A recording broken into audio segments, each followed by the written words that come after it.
August 5th, 1997. South Park debuts on Comedy Central. Sega Saturn has been out for half a month. Pop music is exploding with the debut of 98 Degrees and the Backstreet Boys.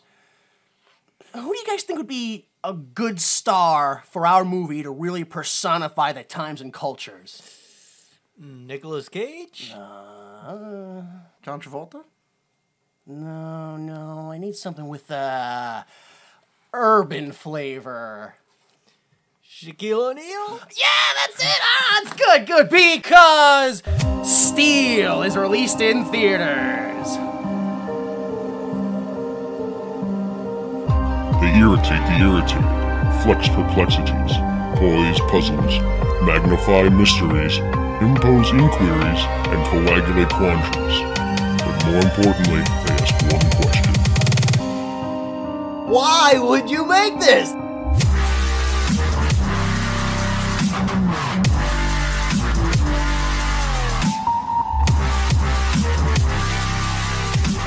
Hello, everyone. Welcome. Thank you for listening. This is Why Would You Make This? The only podcast to watch internet-confirmed bad movies and get all worked up trying to answer the question, why would you make this? I am Jimmy Time, if I didn't already say that. I'm joined once again by my co-hosts. Danny Money, how are you, sir? Doing great. Yourself? Doing pretty good. Jay Delta, what's up? We Genie? We Genie? Oh, all right. No? All right. We Steal? I don't know. He doesn't. Yeah. He doesn't have a catch line. There's no. What about Steal Yourself? The goddamn song I played like 4 times. You need to steal yourself. I mean, we could just like touch our fingers like E.T. Oh my gosh, that was horrendous. All right, so clearly you obviously watch Steel, Mr. Money. Yes. You watch Steel as well. Yes, unfortunately. All right, I got good. to watch Steel. Once again, a movie that got lost in translation. Brazil and Serbia didn't do a thing. Called the movie Steel. It's fine. That's it. Everyone else, they had to go something else with it. You got France, the Netherlands, Hungary, and Poland. They all went with a variant of Steel. You got France went with Justicator Steel, or Shack Steel. Netherlands called it Shack Steel. Hungary called it Steel Cop. And Poland called it Steel Knight or Steely Cavalier. Because I couldn't get a clear translation on that. Then we had the next couple of ones they added to it. They call it, you got Germany calls it Steel, the Steely Hero. Spain calls it Steel, a hero of steel. Portugal calls it Steel, the man of steel. And Finland, this was a wacky translation. We couldn't get it. It was either Steel, a man full of steel? Yeah, or it gets gayer. A man who fills steel. All right. Fully steel man, which still kind of. Yeah. Man of Steel, which, all right, that's probably what it was. And then once we figured that out, an actual Finnish person came in and helped me. And if you remember, Dr. Christopher Spar. Yeah. PhD of podcast translation from the accredited school. Yeah. Some Finnish guy came in and helped us, and he said that it's most likely probably a man rigid as steel. So that's like a porno, like, This is clearly like a nickname, right? It must be. There's a man rigid as steel here to destroy your insides. Oh man, Just go with it. It must be. Russia had a little more respect than Finland, I guess, because they went and called the film Mr. Steel. I don't know why, but you put Mr. in front of anything, and I go, oh, Mr. Freeze. That's what Mr. Freeze. So Steel had ice powers, right? And finally, Greece, they didn't care at all, even to specify which type of metal that was being featured in the film. They called the film Man, Metal, Hero. Guy suit things. Yep. It's idea. Guy suit idea. Yeah. Exactly. Just how Greece did not care, the rest of the world and even the United States did not even care about this movie. No. Because it only made $1.7 million in the box office, and the budget for it was $16 million. So, yeah. Wow. It didn't even crack anything. How much? $16 million. $16 million. Was the budget. Where did it go? Building a metal suit for Shaq and a tank. Probably it. All those street explosions. Those are probably like it's probably actual property damage to the city Yeah. of LA. Those are all on location shots. The 16 million was in lawsuits because they just blew up shit that they didn't have rights Exactly, and it clearly wasn't spent on actors because none of the actors were good in this movie. No, yeah, I mean, you can have your own opinion, but that is a good segue into our favorite hour, the best hour, the Troy McClure Hour. Hello there, I'm Troy McClure.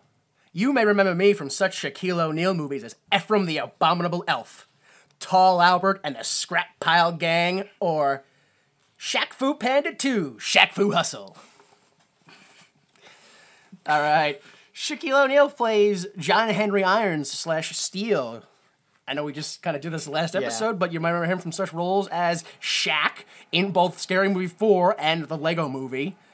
Smooth Smurf in The Smurfs 2. And the character Shaquille O'Neal in everything else he's ever been in. Yeah. Most recently, an NBA 2K TV short video. Annabeth Gish plays Susan Sparks. You remember her from such roles as Monica Reyes in The X-Files, Sheriff Althea Jari in Sons of Anarchy, and most recently, Dr. Annie Sullivan in Pretty Little Liars. Judd Nelson, a man made of clay. Judd Nelson plays Nathaniel Burke. You remember him from such roles as Hot Rod / Rodimus Prime in the 1986 animated Transformers the Movie, or the 2009 episode of Transformers Animated. It's a television series. He also played John Bender in the 1985 film The Breakfast Club and a 2007 episode of Family Guy. What? Yeah, I don't know. He's reprising his roles. He's got some good acting work, I guess. Most recently, Steven in This Is Happening. You know what I know him best from? You can see the full cast and crew at imdb.com. What's that? Airheads. He plays... Oh, Jimmy Wing, yeah. Jimmy Wing! Okay, super duper.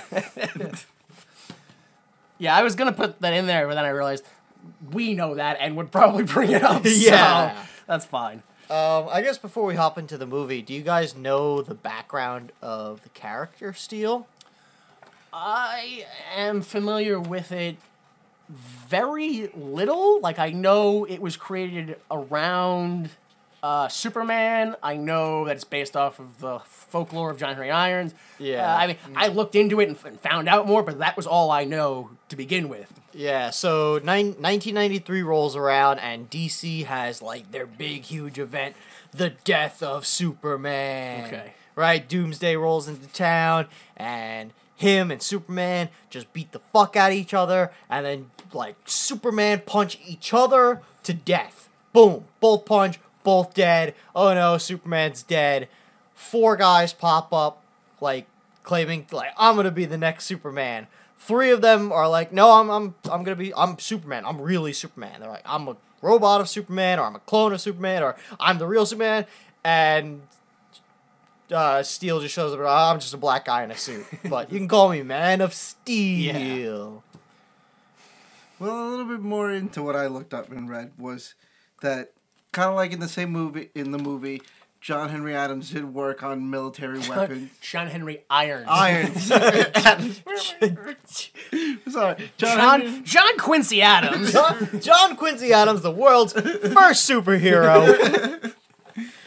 It was right in the movie with that where he made weapons, but unlike in the movie where he was just like, yeah, I'm leaving the army, that's it, done. He actually fixes that thing, heads to Metropolis, and works as... It's a pretty big difference, I'm sorry. Yeah. Exactly, yeah. And so he goes to Metropolis, works as a construction worker, where one day one of his friends falls off the building. He goes to try to save him, only causing himself to fall off the building, and Superman came and saved him from falling. And Superman, how he can repay him, and Superman just said to him, live a life worth saving. And that's what made him decide to kind of do the Steel character. Oh. After Superman fell due to Doomsday. It's pretty revealing. It means that Superman saves lives that are not worth saving in his eyes. Yeah. How many times has Superman saved somebody, like put him down, and the guy was like, all right, fuck it, and just walks into an alley and rapes some woman? Thanks, Why Superman. wouldn't Superman stop Because he already flew away to do something else on the other side of the he's not world. Batman, he doesn't just hang out. That's the problem. Superman goes all around the world. Like, yeah, his hometown is Metropolis. But what happens when Superman's, like, in India stopping a flood or whatever? Like, people Superman saved are just fucking going bananas raping. Yeah. That's why I don't like Superman. He doesn't actually save people. He just provides an overwhelming sense of false hope. Yeah. And so people could save themselves, but instead they're going, no, it's okay. Superman. He'll just Like, show up woman's eventually. getting raped. She's like, no, it's fine. Superman will be here any second. Yeah, it's fine. No, any moment.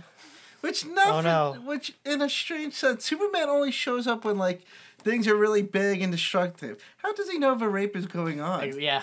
It's not big enough on his radar, is it? Yeah, I guess not. Right? So maybe you're right. Maybe he does not care. Just like saves rapists and is like, well, pieces. Except if it was Lois Lane. If she's like, help me. So, fuck that. Nobody's getting in there but me. Anybody else. He's always about, like, saving, like, the most amount of people. So, like, what happens if he, like, you can only save half the world? And he's like, well, I can only save half the people. And you're like, you dummy. That's with Argentina. All the Nazis are there. And you're just like, oh. Like,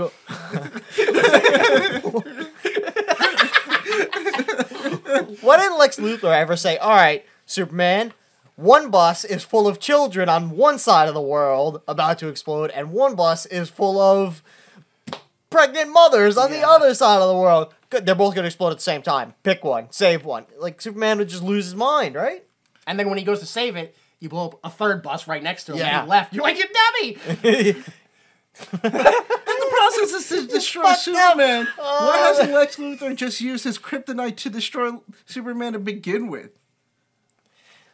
Look, let's not start shitting on Superman, because I can do that all fucking night. Lex Luthor, too. I was just talking about, like, Superman and Lex Luthor my brother earlier, and I just hate them both further. Oh my god. Both of them. I was like, They're just dicks. Ugh. Oh man. Ugh. One's supposed to be the world's smartest man, and he spends all of his time unsuccessfully killing Superman. And Batman can fuck up Superman so easily. Because secretly, he knows that if he kills Superman, that's the end of his purpose in life. Think about it. No, That's all he's got. No, because according to the conversation I just had earlier with my brother, Lex Luthor hates Superman because Lex Luthor wants to be the one to save everybody. But he can't because Superman just shows up before and does it real quick. Then why does he just kill Superman? I don't know. You know why Lex Luthor... Because then he can't bow to him. I don't fucking know. He's got, like, Lex Luthor has, like, 14 different mental problems at once. Like, he's got, like, an inferiority complex. He's got mommy-daddy issues. He's got, like, a Napoleon complex. He's got so many things going on at once. I don't know how he doesn't just rock back and forth all day. Do you know how, like, old school comics, like, in the 40s when they first, like, everything was just, like, super cheesy and, like, just really lame? You know why Lex Luthor originally hated Superman? That's my favorite time. That's back when thugs were just white men in hats with billy clubs. You know why Lex Luthor originally hated Superman? Somehow, like, some accident happened and Superman didn't save Lex Luthor and Lex Luthor lost his hair. And he blamed Superman. So he bald? Yeah. That's just further, because this conversation I had, it really made Lex Luthor seem like Dennis from It's Always Sunny in Philadelphia. just like, I was like, oh my god, that man needs help, huh? Yeah, what a sad little boy Lex Luthor really is. What was it? I forget what it was. He's like, he said that whenever he talks to Superman, he resents him because Superman can fly. And he's like, so he makes Superman get down on the ground and talk to him. Yeah. I was like, that's so good. That's fucked up. Well, no, because then he's lording over him. I get that. Exactly. That was the first, like, the whole conversation. You're lording over me. Sit down. No, squat down. I'm like, what do you, like, that's the guy's, that's how he works. That's what he naturally does. You're demanding a different human being, a different, not only human, he's not a human being, he's an alien, so a different race, a different everything to just, no, you shouldn't be in your natural culture. Stand on the ground next to me. Yeah. Well, because technically on Krypton he can't fly. He wouldn't be able to fly. Yeah, he's given the power of flight by the yellow sun. That doesn't, so, and maybe if Lex Luthor went to Krypton, he'd get given power by the red sun. Who knows? He would just instantly light on fire. He doesn't know. Nobody knows. Well, Krypton's been destroyed. And then we'll never know. Yeah. It's like marijuana. It's bad, we think, but it's illegal, so you can't test it to figure out if it's bad. because it's illegal, because it's bad, but we don't know, because you gotta test it. You can't because it's illegal.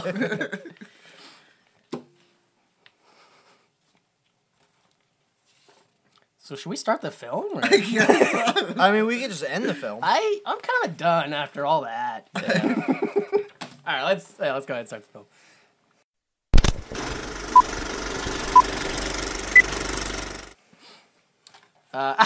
Actually, before we do start the film, I do want to point out that I don't know if you remember last episode, we had a little conversation that I was like, "Oh, what do you think? You think that did they find a stunt double for Shaquille O'Neal? Or did they teach Shaquille O'Neal to ride a bike?" Yeah. Well, apparently for this movie, they could not find a 7'1" stunt double for Shaquille O'Neal.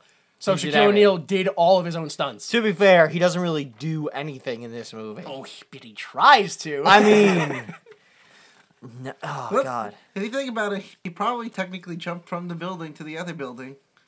Oh, he really did that? He really almost fell off a building? I don't know if he did his own stunts. Well, I'm sure it wasn't. It said he did his own stunts. I'm sure it wasn't really like a building. Like, it was probably just a fucking. Well, at the very least, it was clearly a bigger than 7 foot drop because he had to hang from it. Yeah. Maybe he could have been on his knees. I don't know. No, he had to hang. He's not that good of an actor. He couldn't have acted like he was hanging. All right, so the movie opens up on molten steel being poured into molds while the credits play, and what kind of sounds like Captain America, like 18, like really, really American style music, like something about that. That's Indiana Jones. Maybe that was it then. What was some song? Is Indiana Jones not American?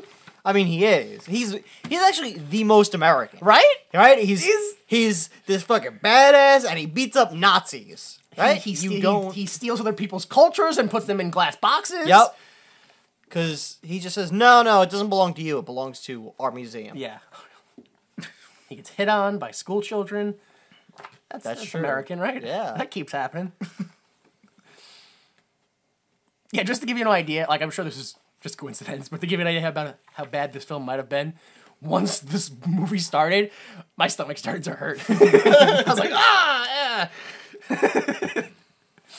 So we go to a tank traveling through a forest that, quite frankly, kind of looks more like a California wildlife reserve than it does a random forest.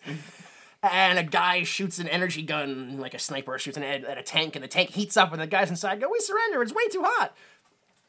And it turns out that Irons was the shooter, and Sparks called the shot, and Nathaniel Burke made the gun. Yeah, it's a big military weapons testing site, and it was a success, and everybody's like, yeah.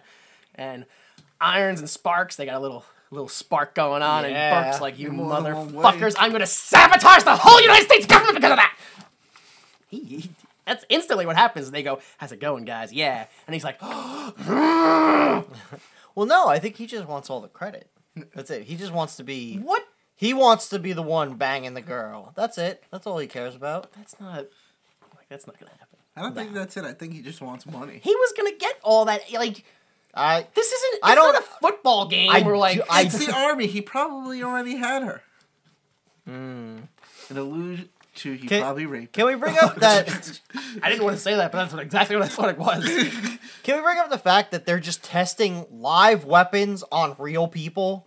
Yeah. Like, let's say this thing... You like, say it like the army doesn't do it right now. No, okay. Maybe we've tested, like, tear gas and blah, blah, blah. But we don't say, "Hey, Steve, go stand in that tank. I'm going to try out my new rocket launcher." It doesn't work like that. I don't know. I mean, I just read about a thing how the government was like, "Hey, let's see if we can use fog to spread chemical warfare. We'll test it in San Francisco." That's a good idea. And so, yeah, that's why the 50s are messed up. The government will do whatever they want sometimes.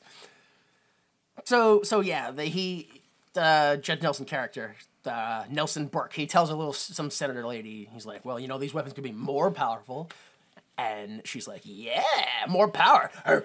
They all turn to Tim Taylor right there. I just want to say, Judd Nelson, he's literally made of clay. Every time I see him, I go, "Who the hell is that guy? Oh my God, that's Judd Nelson." Yeah. Every time. Like in this movie, it's probably because he's next to Shaq, but he looks so like short and so fat. He's 5'10". Yeah. He's doing fine, but I don't know. It's just I don't know. I don't know if it's the angle or it's him. It's him. I'm sure it's him. Yeah. He's just good. He molds himself like clay every day. He's also Rob Lowe. I don't know if you know that. He's also secretly Rob Lowe. Yeah. So they go to another weapons testing site, and Burke insists that he can make this other weapon more powerful too. And they're like, we haven't tested that. Don't do that. And he's like, all right, fine, I won't. But I should fire the gun though. Yeah. I should definitely fire the gun. And they're like, that's not suspicious. Go for it, dude. And then everyone goes, okay. And they all look at the target, and he's like, well, if nobody's gonna look at me, he turns the power up, blows it, or right before he goes to blow it. I don't know why, but Irons realizes, he looks back and he goes, no, but too late. Sonic blast, bounces off a couple of walls fall in. He crushes the whole building they're in, collapses, but only 2 people get injured? Well, no, the senator dies. Yeah. And Sam Sparks, that's not her name. No, Susan Sparks. Sam Sparks is from Cloudy with a Chance of Meatballs. Susan Sparks is paralyzed. Yeah, she's very paralyzed. Which, strange how Shaq can lift a whole, building wall made of cement off of a person. He's an amazing person. Not only did he do that, but after that very strenuous activity, he looked at her and realized she was paralyzed for life. He does. He looks... Because later when he goes to the hospital, she's like, well, maybe one day I'll walk again. And the nurse is like, oh, no. So clearly they haven't even told her yet. Yeah. So Shaq must just X-ray vision. He's the real Superman. Well, Clearly. we don't know because we only saw mid torso up. It's possible part of her spine was hanging out. Oh my gosh. So he was like, "Oh yeah, she is." Yeah. It could be possible. So, yeah, but while he's dramatically lifting the wall up, it suddenly cuts to a courtroom hearing, and it's the story he's telling, and he's like, yeah, Burke knew what he was doing. It was all Burke's fault. And they're like, okay, case dismissed. Pretty much. Yeah. And then later on in the hallway, because they were literally, they were like, Burke did, and they're like, all right, well then you're out of the army, son. Get out of here. Yeah. Even though you killed a senator, paralyzed another, whatever, army lady. What's that word? Army lady? Yeah. That's it? Okay, Yeah, good. that's it. Okay, good. Yeah, no, they were just like, well, get out of here, dude. Take your super brain and leave. And they're in the hall, and he's like, I should have ratted you out even harder, Shaquille O'Neal. Does he have a super brain, though? Because clearly all he really does is have the CD from the original plans to make the new weapons. Did he make it, or did Susan Sparks make it? No, I think it was Susan and Shaq. Yeah. I refuse to believe Shaq had anything to do with No, it. he's the genius inventor. Yeah. Because they do it, and she's like, wow, good job, Irons. This new alloy you invented didn't heat up at all. And he's just like, Yeah, and even when he finds that they're using his weapon, he's like, those are my guns that I invented out on the streets. I gotta find who makes them.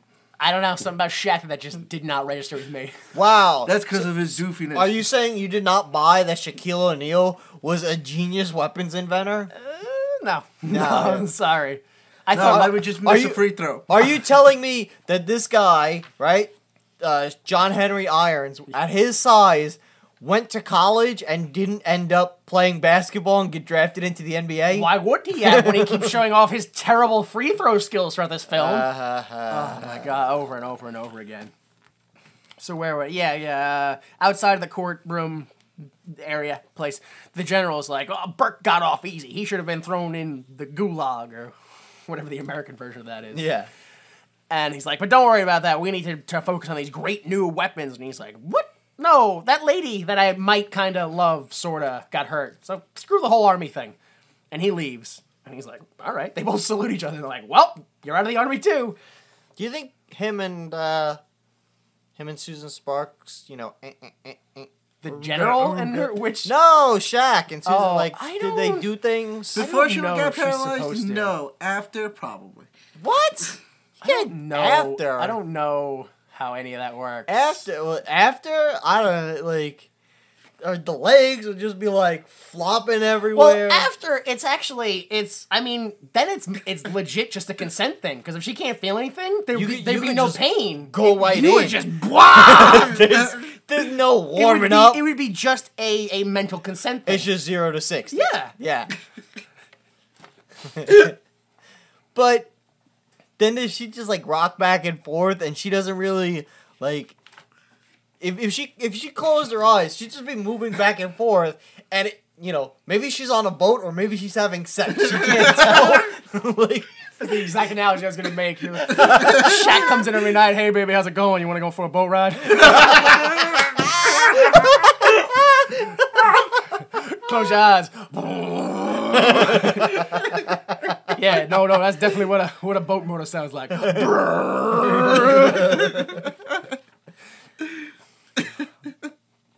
Another choppy night on the sea, huh? Yeah, baby. All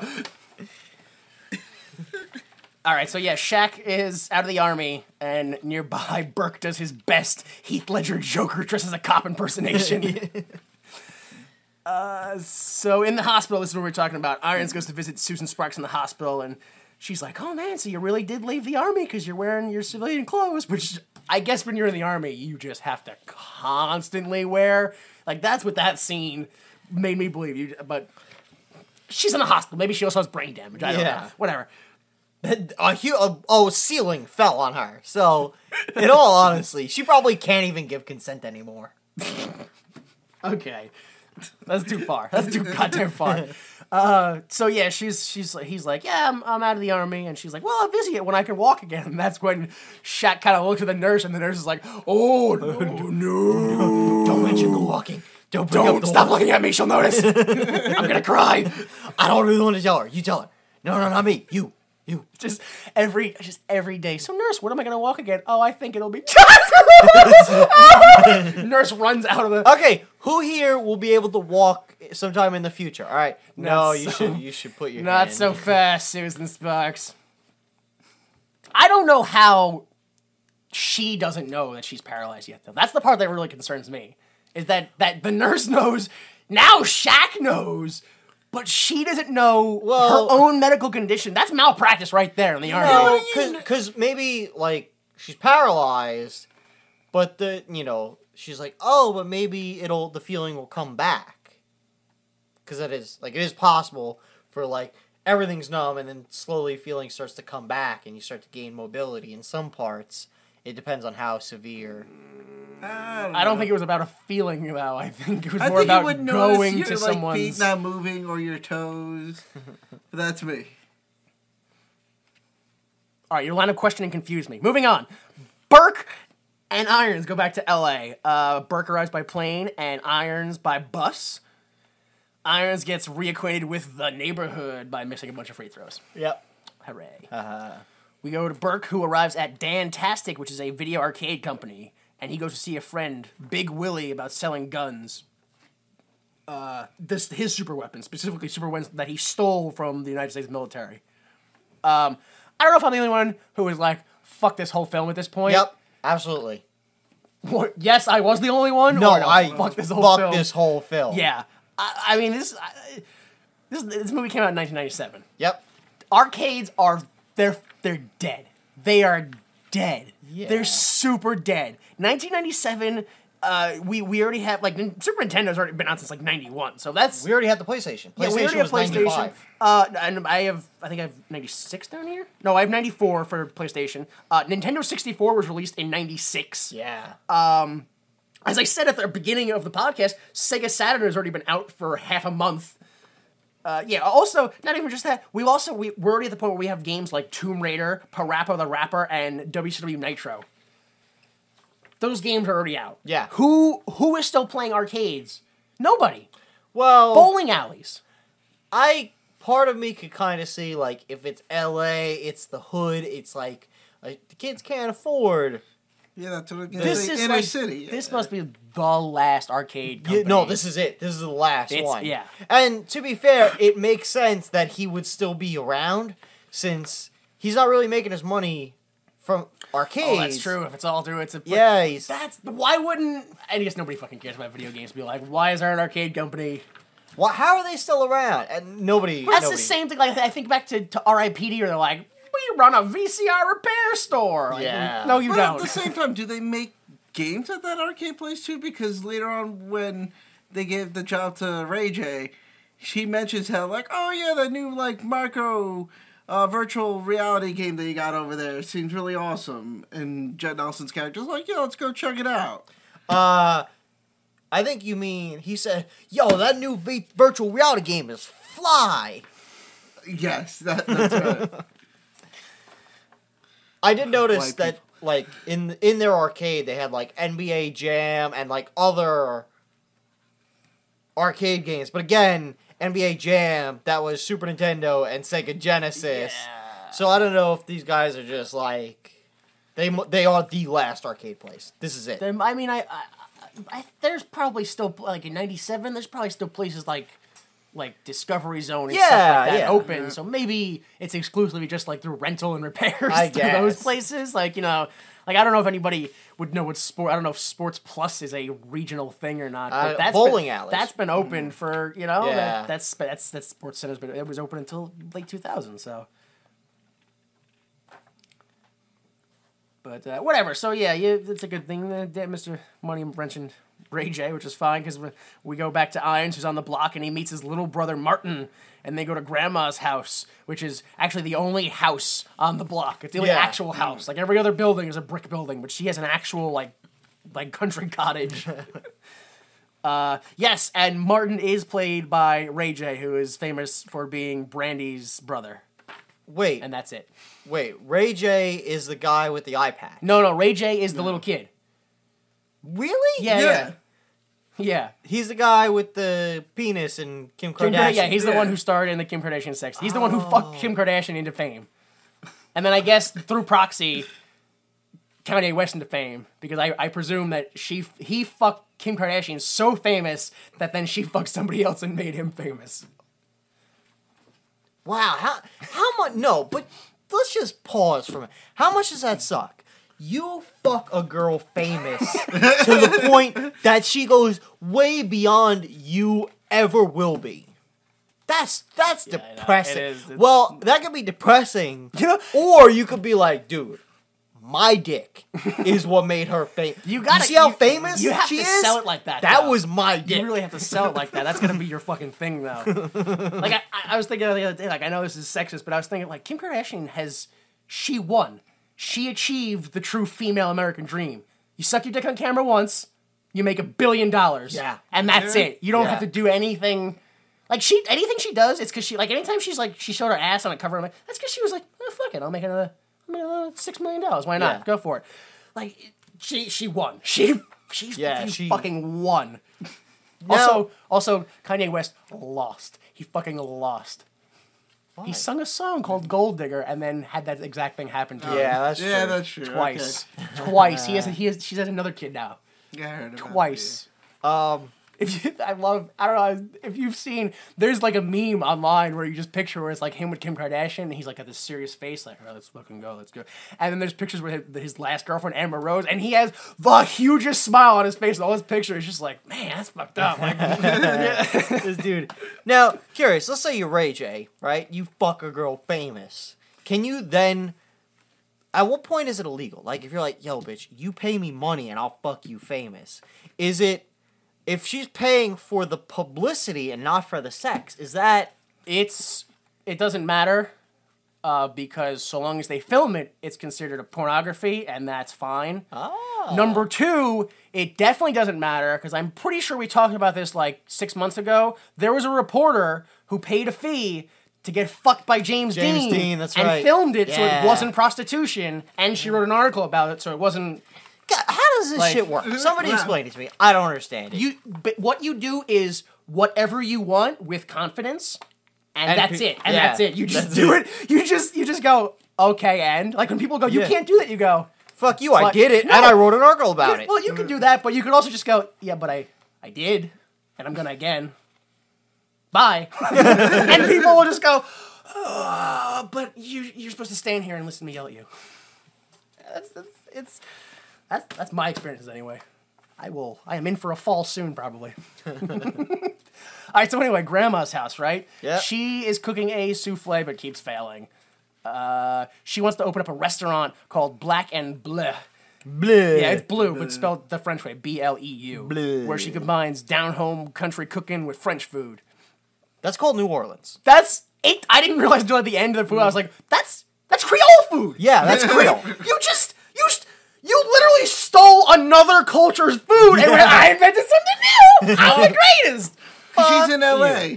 How are they gonna figure it out? She doesn't know. It's the time before the internet. No, that's not true because they have a website. Oh, that's right. Yeah. Well, before it became affordable for everyone. It's affordable for skinheads, though. Apparently. Yeah. Well, they're skinheads. Oh, that's true. I They just answered my own beat up question. Jewish Yeah. people and take their money. Oh God! Oh God! Stop shooting me! So yeah, first off, fuck this. First off, this is the first time when the film is so disgustingly self-pleasing. Like she wants to call it black and blue. Grandma, crazy. Oh, I'm sorry, Grandma. Oh man. Black and Blue I think that's a really fucking good name. That's clever I think name. that's a really fucking clever name. That is Yeah, a clever name. Grandma has got it. She knows exactly what the hell she's doing. She is good with what she's doing. I think Grandma might be the smartest character. Oh, without a doubt. I mean, Oh no, Shaft. I think Shaft who? is. Oh, Uncle Joe. Uncle Joe. I like Uncle Joe.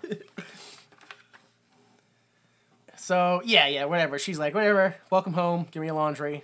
And then she says, you have a lot of job offers, but he's like, no, I'm not doing weapons anymore. Does anybody know what the phrase, you have so many offers you can write your own ticket means? Well, I think it's basically saying like you could name your price. Oh. Like you can like could see you have so many job offers, you'd be like, fuck you, pay me $1 million. I'm not familiar with the phrase ticket being used as a Well, bill. no, but I surmise that from the context. So at the steel mill, where apparently I work and you don't. Oh, that's right. I think they forgot to like explain this part of the scene because they go to the steel mill and then a voiceover continues of the conversation between Grandma and I. And he's like, "So where are you working?" He's like, "Oh, I got a job at the steel mill." And then they go to the steel mill, and he's just working hard. And some ladies are like, "Ooh, look at him." What are they doing there? I don't. Dude, Like they're wearing like I think this was the most I wrote about the film. They are not dressed properly. no, they're wearing like booty shorts and First off, their hair is down. Both of them, their hair is down. One of them has actual like lacy things hanging off her shirt. on fire. Right now, you are on fire. All of it. I'm sure they both have like hairspray in their hair too. Like the second they went off camera, in the flames, gone. It's like the magician, the paper they use. The flash paper. Yeah, the flash yeah. paper. Yeah. Oh. Yeah. I mean, it's like, reasons like that are the exact reasons there's rules on the job site. Because I know, like, when I go to job sites like that, there are guys I know that if there weren't rules, they would show up in a hoodie and basketball shorts. Dead. Just every day. And sneakers, even though it's like a construction site. They go, yeah, no, I got my basketball shorts, I got a hoodie, I'm good. What are you wearing? Jordans. I'm good. I'm ready to break steel with hammers. Let's go. It's like that episode of Kids in the Hall, the sketch where they pull up and they're looking. Not like that at all, but They're continue looking. telling it. They're looking for guys for hard work, and he's like, "We're gonna need some guys with steel toe boots," and he's got bunny slippers on. Not like that. It's exactly like that. There's no way those two things connect. I made him connect. Oh my gosh. Because look, if it doesn't fit, you force it in. And Susan Sparks just sits there and takes it. You know, She wouldn't feel it. Try to force it in. I feel like this should be a good time to remind you guys that the star of this movie is not Bill Cosby. It is in fact Shaquille O'Neal. So we go back to Dantastic again, and Big Willie and his secretary use a secret card elevator slot, and they go down, and guess what? They do make guns, because in the last scene they're like, no, legitimate business, no guns. They do. They definitely make guns. Here they are. If you were the janitor of this building, right, and you were like, you're the janitor, you're alone at night, and like you accidentally press that, and the elevator doesn't go there. Wouldn't you just immediately be like, I have to get to that No, floor you and have to figure put the out? card in first. Yeah, but if you press that button and it's like, these motherfuckers are hiding something, I want to know what. They probably pay him to keep quiet. You're the janitor that gets shot the first day. And then they bring in like the 50-year-old black janitor. He's like, I just want a paycheck. I'm looking to retire. I retired 2 years ago, and I just need something to keep the pain meds coming in. The diabetes took my foot. Diabetes took my foot. Switched it out for a mop, and now I just walk around and clean. Same time. Millie, she keeps trying, but that job at the pay stub ain't gonna work forever. I got.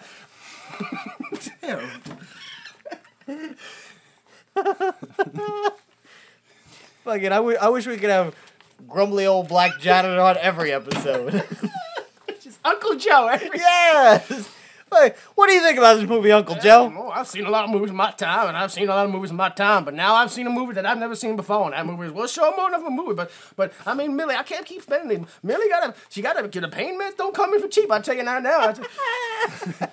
And that like this month, I gave him $3.50. So yeah, Burke is in the basement, and he's testing the weapons that he makes, and some guy's like, let me shoot it, and blah, his face gets blasted Blows away. up his face. Yeah. And the secretary's like, it's electrical fire, quick, tell the police. And she's like, you can't do this is horrible, we gotta stop this. And Big Willie's like, check out the target, it's missing half its face, keep up the good work.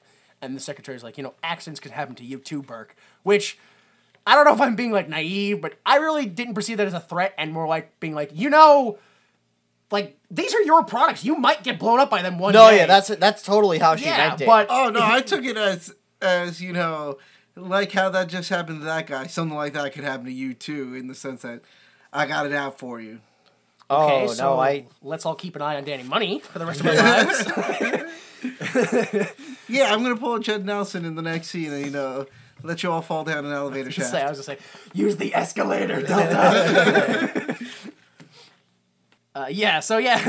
You ruined it. You ruined it for us all. But no, in the next scene, they all go to use the elevator. We have Singer, who is the deep-voiced black guy in the film. Dude, was that a real... I know! Every time he talks, I go, that's dumb. That has to be dumb. That's not a real... We're almost ready. No, that's not even deep enough. That's like 15 octaves too high. It was... No, I don't know how you do it. I can't get my voice box low enough in my throat. No, still too light. Doesn't work. I can't give that man a medal and an Oscar, just some sort of recognition for having an amazing voice box. So yeah, him, deep voice black guy Singer, the secretary, whose name I guess isn't that important, and Burke go to use an elevator, and Burke's like, forgot that thing. Singer, you want to help me for a second? And Singer's like, I guess I can. And when he walks out, he's like, see you later, and presses a car alarm button, and she's like, no! And the elevator goes down, and it kills her, and also the 3 other guys that just happened to be in that elevator. Oops. Who work for Fantastic. Wrong place, wrong time. Collateral damage, yeah. Exactly. So yeah, he kills them. Big Willie's never like, hey Burke, you know anything about that elevator crash that happened? Killed 4 of my employees. Yeah, I've known them for a long time. Ruined business for us, I mean, people do need to use that elevator to go up and down all day. I got invited to her son's wedding, and well, being that it makes it seem like they've worked with each other in the past, maybe he knows this is his temper. So he's just like, man, that bitch must have done something to make him mad. Yeah, it could be. It does kind of seem like the second Burke comes in, everyone is slowly like, all right, so this guy kind of owns us, huh? Yeah. Every scene happens. They just let it happen. Yeah, another person's just like, okay, I belong to him. Whatever you want. Which doesn't make sense, because he's like, oh, you gave us, we can make our weapons now? Right, so what can you still do for me? Yeah. The lady dies, Singer's like, I need somebody I can trust. Is that you? And he's like, yeah, that's me. And then even later than that, we're still at Fantastic. We go to Singer, who's working in a Humvee, and he's like, do you have your recruits ready? And they're like, no, but we can still show off the weapons. And I'm like, good. Jump back. Finally, we go back to John Henry Irons and his little brother Martin. They're in a squad car with a police lady. They're being taken to a town meeting. Who is this? I don't know. Somebody Shaq or John Henry Irons had some sort of relations with, because they're like, remember the last time we were in a car? And he's like, shh. So yeah, they're going to some town safety police meeting thing. I really don't know what they're going to. But Martin definitely does not want to go. We see the black Humvee that we should have noticed earlier drive up And it stops outside a bank, and Singer orders his men, let's go, do the thing. They use the weapons that we've seen. They sonic blast at the hole in the bank, and then laser a hole in the vault door, and Let's go, rob go, the bank. yeah, boo, boo. I just want to point out that we're 20 minutes in. There's no mention of steel Nope. at all anywhere in this film. This is the big action, so I assume this is... He's gonna come and stop it. Yeah, this is what's going to happen. We're going to have Fuck the big... you. Yeah. Fuck No. you. Right? So that police lady that we saw, right? She, I'm 3 blocks away from that. I can answer that call, even though I have 2 civilians in my car with me. Yeah, That's not a big deal. Totally makes sense. Right? Yeah. So she shows up right as all the bad guys are leaving, and they start firing on other cops who showed up before her, meaning she didn't need to go there at all. Yeah, no. Because clearly there were other officers that were faster. Yeah. And they're dead. Yeah, they're dead. They get shot by lasers and then set on fire. Yeah. Oh, man. They're definitely it's dead. like the first Star Wars, A New Hope. Yes. When the guys get hit and they fucking like Yes. this fire, Yes. that's what they got hit by. Yes. None of this pussy like, it burned. No. That shit fucking burned us a hole right That through was just you. old school shitty. It was supposed to be a pyrotechnic, like, but then their clothes would get caught on Light fire. on fire. And they're like, well, we can't shoot it again. Fuck it. Lasers make people go on fire. Nobody knows science yet. It looks cool. It does kind of look cool. Yeah. You can't deny that. They just add lasers. Oh, he's coming back. So, yeah, the second that the police lady shows up, she calls for backup, and then I think Irons runs out of the cop car to go, like, help somebody, and then Martin runs out after him to help him somehow. I don't know. And the whole time the police lady's like, no, I need backup. Like, she just keeps calling for backup the whole time. I don't really remember exactly what they're doing, but they're just like, oh no, a cop who got shot. Are you dead? Are you a corpse? No? That's nice. And while that happens, the police lady's like, I'll stop you guys from leaving, and pulls her car in front of the Humvee, and then that gets sonic blasted away. And Yeah, they're like, fuck no! you. Which, if they didn't abandon her, then they also would have been dead. And somehow ineptitude prevails and saves people in this scenario. What I didn't get, though, was after they blow her, the Humvee blows her car and flips it over. Yeah.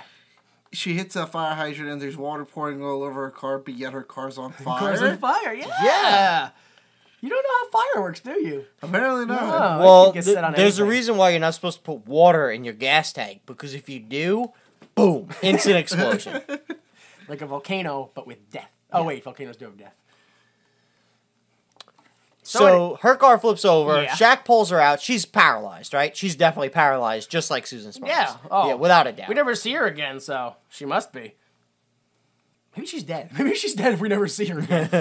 I mean, No, he did kind of just leave her there with Martin. No, he mentions later yeah. on in the film that she's badly injured. So maybe she is paralyzed and, he's rocking both. Oh, man. Best part is, you blindfold them. You can do it in the same bed, and they won't know. It's a party boat. You think they both know, like, what? How come I get penetrated every time I go on a boat? Some dumb ladies, I'll tell you. Every time he goes on the boat, he tells me to put on this blindfold. Well, it's a good thing he's not doing it to anybody else on the boat.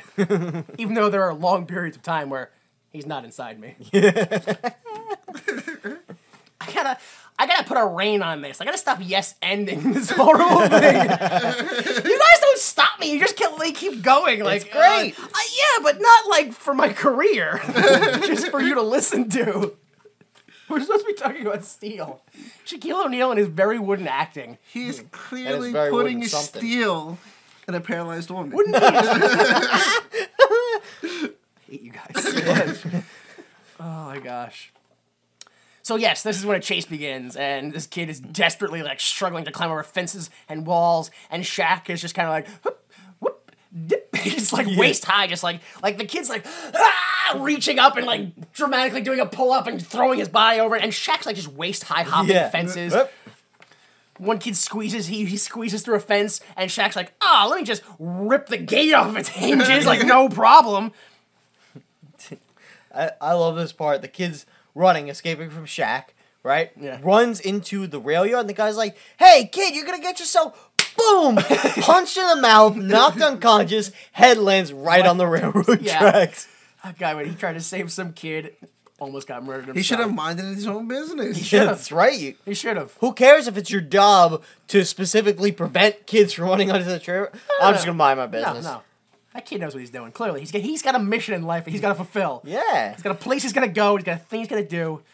Listen, you're gonna tell me you see some random black kid with an eye patch running, you're gonna stop and be like, That wasn't him. Be safe. That wasn't him. That was a different kid. Oh my god, forget it. So they run to the train yard, and eventually Shaq. Oh no, he doesn't catch him. Sorry, he kind of like loses him, and the kid's like, all right, now's a good time to shoot at Shaq, and he goes to shoot at Shaq, and Shaq dives out of the way, and then he shoots The sonic blast knocks a train car. Yeah, like almost crushes him, but Shaq rolls into the middle where the train car's open, and it falls around him, and so he's safe. The kid's like, yeah, and he goes to get away, but Shaq he somehow got around him. I don't, because the kid shoots at Shaq, goes, yeah, I got rid of him, turns around, walks away, continues walking away, and then Shaq comes from the cat, Yep. around. It didn't make any sense. He clearly teleported in that moment. Do boxcars still exist? I mean, I was going to say I see them, but I don't see them. No. No. I don't know. Maybe? 97, probably. I'm pretty sure boxcars only exist in TV and movies. Then how do hobos transport themselves across the country? They don't. Hobos don't exist like they used to. Yeah, they don't. People think hobos drift from town to town because they only go to the city once a month or a year. If you went there every day, you'd go, there's that guy again. Oh, it's that same fucking guy. I'm like, oh, dude, look, I'm not buying you McDonald's. I don't care. No, look, I'm just getting something for myself. No, I don't have any change. No, I'm not going to charge it to my debit card. I'm not buying you. Fuck you, I'll buy a cheeseburger. Fine, leave me alone. Ah, you got me again. There's one time where a guy in an army jacket was standing in a corner, and a bunch of black people were walking in front of me, and they walked past him, and nothing happened. And then I walked past him, and he goes, "Can you spare some change?"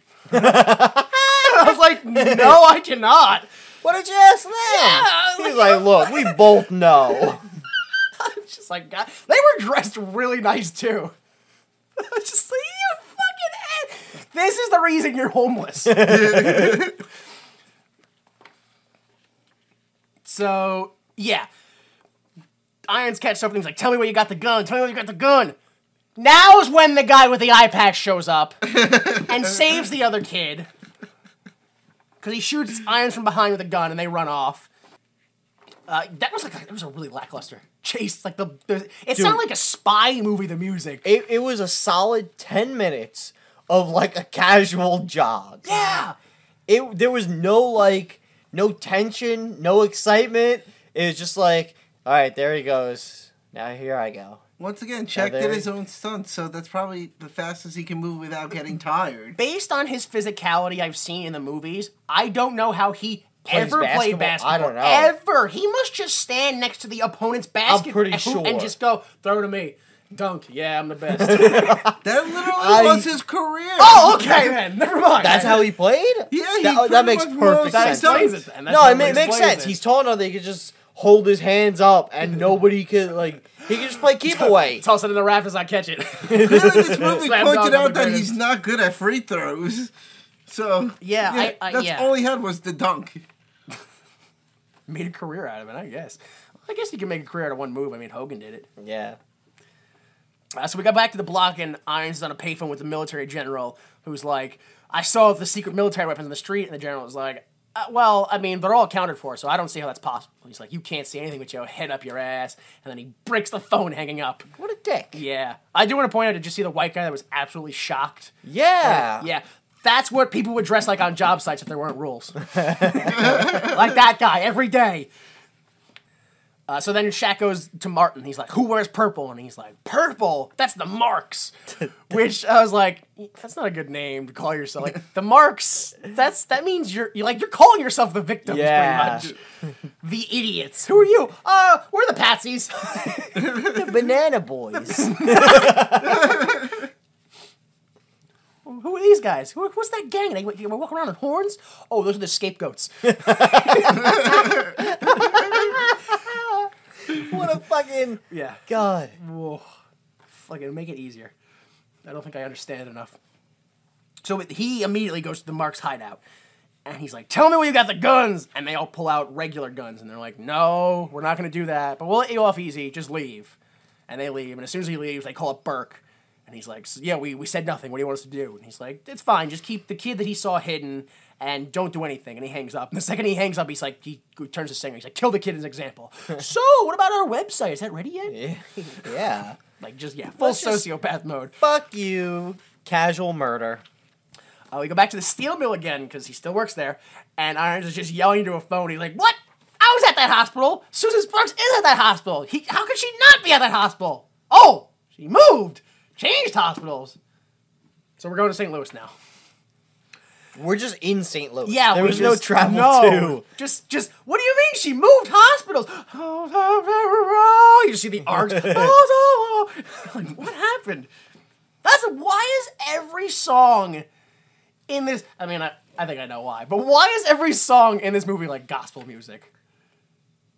It's every song starts off. It has a choir. I hate to be racist. Yeah, that's why I said I think I know why. No, it's. But every song it has like there's a choir. There's a big triumph, and I'm just like, that's not. Like, How else are you gonna get your message across?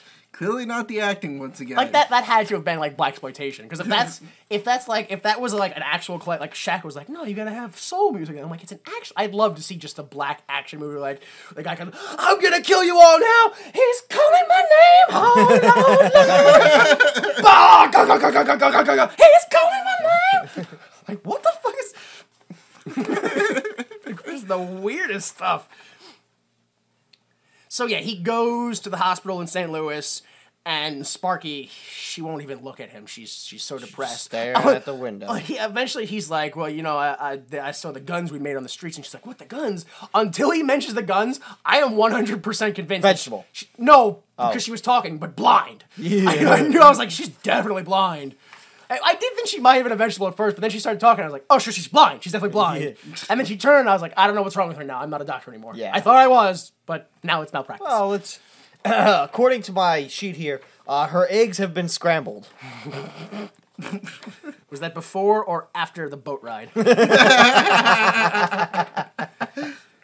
Yeah, so she's like, I'd help you, but I can't help you. And he's like, man, F that. And he kidnaps her. And everyone in the hospital is like, yeah, woo! Okay. It's because it's a military hospital, and they know that when a guy comes in and lifts a lady off her feet, they go, yeah, it's like the Navy. He's going to make love to her. Yeah. On a boat. Oh, fuck. If this boat's a rockin'. Shaq is scrambling eggs. So yeah, we're back in LA now. We're back now. I'm pretty sure. Well, I don't know if you know how geography works. LA is about 6 minutes away from St. Louis. Good. Okay, good. That explains why it's still daylight when they go back. Yeah. Actually, I should point out that the sun is still setting when they go there. Yeah, they get to the junkyard and they're like, oh, this is the dog Daisy. Here's your toilet with a handicap bar on it. You're going to live with Uncle Joe. That toilet also has a handicap bar. And she's like, thanks, this isn't depressing at all. And he's like, it's not depressing, the fact that we're going to start making weapons again to fight the ones that are on the streets. And she's like, we don't have military resources. And Uncle Joe's like, I'm Uncle Joe. You'd be surprised when it falls off a truck. Which is exactly how his commercials go for his junkyard. Yeah. It's exactly how his commercials go. Yeah, I don't know. It's just, again, this is like the weird semi-love story they had, which a little bit after that, Uncle Joe's like, so, what's Susan Sparks' story? And he's like, oh, the mother's dead and the father's a drunk, and she's alone. All the way around. Whatever, it doesn't matter. They're not important. That's the only mention they get in the film. They're not important. So he says she's totally alone. And he's like, oh, really? Alone? And I was like, so is Uncle Joe? Is Uncle Joe or is it Shaq? Because it kind of seemed like it was Shaq. She wouldn't be able to tell the difference. To her, it's just a boat ride, either way. Blindfolded. Just another boat ride. Come on and on a fantastic voyage. Slide, slide, slippity slide. That's what they're doing on Old Sparky. I don't know. How does that work, though? Because does stuff lubricate if she doesn't... That's too much. I don't know anything about that. I mean, how did it work when they repeatedly... How did it work when they repeatedly raped her and killed Bill while she was in a coma? Yeah. That didn't get as big a laugh as I thought it would. No, that's... Let's go ahead and write down this: rape jokes equal no laugh. Yeah, so we go back to Dantastic real quick, and Martin is going to start working there, and Burke shows up, and he's like, hey, you can call me the man. Yeah. Awfully, that's awful. This is dope fly. We go back. We go back, yeah. I think that is the scene where he says that. He's like, Yeah. see those video games? That's really, Oh, no, that's a little bit later, yeah. I don't know. It probably happens every But other still, scene. yeah. So then we go back to the junkyard, and Sparky's reaching for something, and she falls out face first out of a chair.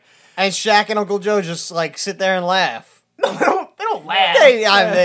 They're like, Well, I mean- don't help her. Look. They do Shaq laugh, laughs. but- Shaq laughs. They- Uncle yeah. Joe clearly feels sympathetic. Yeah, Uncle Joe is like, shit, that's fucked Fell right on her face. Goddamn! Great. Now she can't feel anything from the neck down. Shaq is just over there looking like, listen, if she falls again, we're gonna laugh. It's okay. It's gonna be funny either way at the end. Shaq doesn't. He's like, it's just like the Three Stooges. No, it's funny. I put a banana peel under her wheel.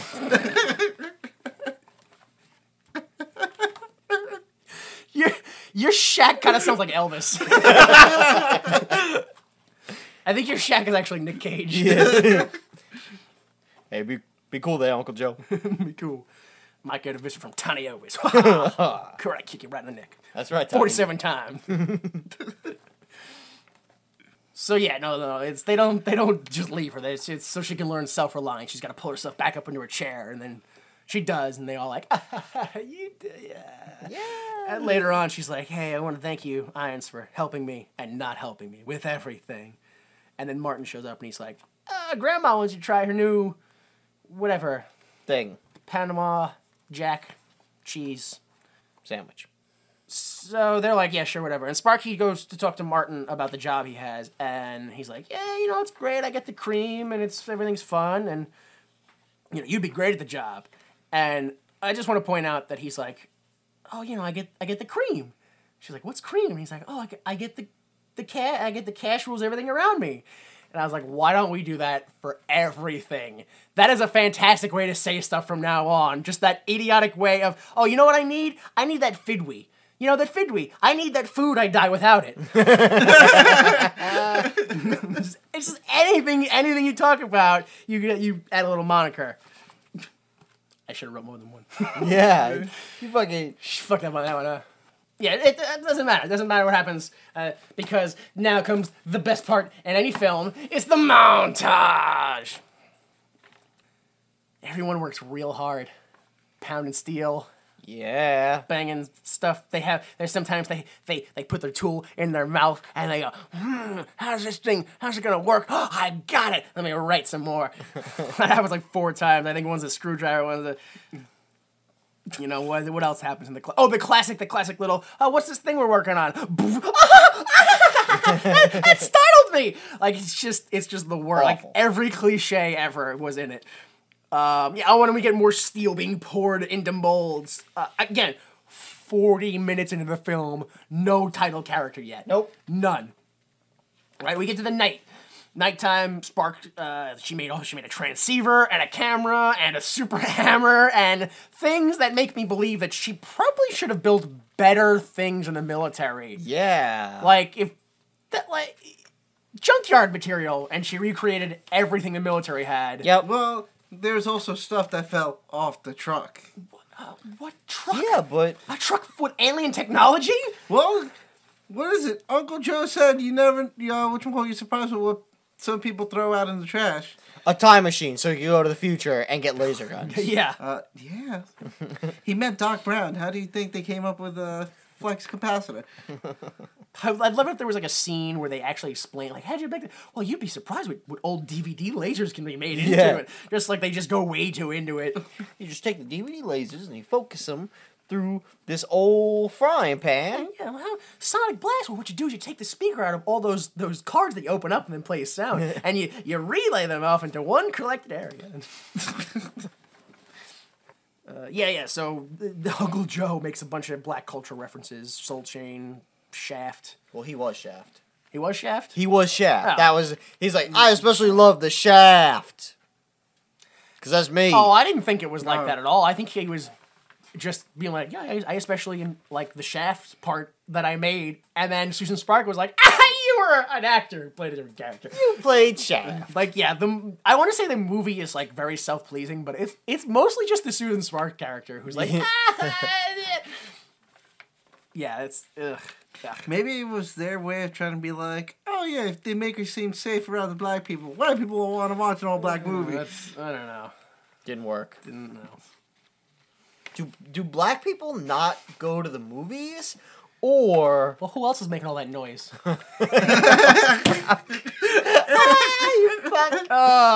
I've been listening to way too much Opie and Anthony recently. Yeah. No, but for real, like... Why did were black people like, we see him play NBA, whatever. We don't need to see this dude in the movies. Why? Oh, actually, black people do go to the movies because there's been 106 Madea family something. That's movies. now though. That wasn't. Oh, they just learned about the movies like 2 years ago. Tyler Perry. All right, you know what? Was like, hey, black people, by the way. I should stop this line of questioning. I gotta learn. So we're gonna do test runs tonight, and Irons is like, well, I guess we should do the final touches, and he makes a helmet. Because apparently that was not the first. Like, skull protection was not a major priority. That's priority number one. No. All right, I'm gonna protect my head and then the rest of my vital organs. So yeah, after he makes the helmet, we finally get it. Uncle Joe says, I'll be damned, John Henry Irons is the man of steel. Yeah. Boom. So that's it. We go out into the streets, and these two rich white socialites get mugged by another man holding a knife. Wearing a knife. It was a pretty big knife. He could have wore it. He walks away with their stuff, and then Steel comes out from the shadows and picks him up like just off the ground and pins him to a pole with like a pin, just a pin. Like yes. And then he goes back and he goes, here's your wallet and your purse back. Be safe. And he goes up backwards the escalator. Up an escalator. I didn't get that. He went backwards up an escalator. Like it was like it seemed like he was pandering to a camera. I just love the idea of a Batman without any gadgets to escape, so he just gets on the escalator. Yeah. Even though he does have a grappling hook. Yeah, he does have a grappling. Maybe it's a one-time use, and it was really slow. It's not, because he uses it twice, and it is a little slow because it takes him a while to go down and up the building. And it also, actually, technically, it was one-time use because it didn't work fully the second time. Oh, yeah. It only worked once, and he tried to use it a second time, and it broke. I think we're coming up to that probably soon. Yeah. So, yeah, after he, I did it, I saved the guy. And then they're like, oh, there's a gang fight happening. He's like, tell me where it is, because he's just on a rampage now. And he goes, and he gets in between there's two gangs fighting. He gets in between them, and the gang in the car, they shoot him up, and the bullets just bounce off him, which was fucked up, because Susan and Uncle Joe are like, oh, God, I hope this steel stops these bullets. And they just stop looking for a second. Luckily, it does. He knows what he's doing with his steel work. And they're like, forget it, we have a car, let's just run him down. So they go to run him down, and Steel's like, I'll use this sonic blasty hammer thing that I also happen to have. Blast them, they fly out of the windshield. Yep. The guys in the back of the car, they're pretty okay for some reason. They get out. The other gang that he technically kind of saved, they go, screw this, let's just shoot him. And everyone's like, yeah, let's all just shoot him now. Yeah. And he's like, well, let me use this convenient electromagnet I have, and he absorbs all the guns and some hubcaps and some garbage cans. That was pretty strong for him he's in the middle of the street to be grabbing garbage cans. But wouldn't there be, metal pipes immediately under him? Right, signs? He would just get, sucked down to the ground and wouldn't be able to move. What about the car? How come he didn't get sucked towards the car? Because cars aren't made of metal. Oh, no? No. Oh, right, hemp. They're all made of hemp. Yeah, I've seen Cheech and Chong's one long continuous movie. Cheech and Chong's. Oh my God. That's what it's called. Cheech and Chong's. What's the one with the guy and he turns into the lizard, but also it has the other stuff from all the other movies? And then they also just do stand-up for 5 hours with that one. Cheech and Chong's Cheech and Chong. We're at the So, cop show. Yeah, that's right. Yes, the cops show up, and he's like, I'm just gonna grappling hook to the roof real quick, and it's literally just a pin on like a cable. Yeah. Like there's no reason it should have held him. Let alone, why didn't the cops just grab his leg? Because he was clearly going up that so slow on. I wouldn't on the grab his grappling. leg. Why didn't they open fire on him? Why didn't they do anything?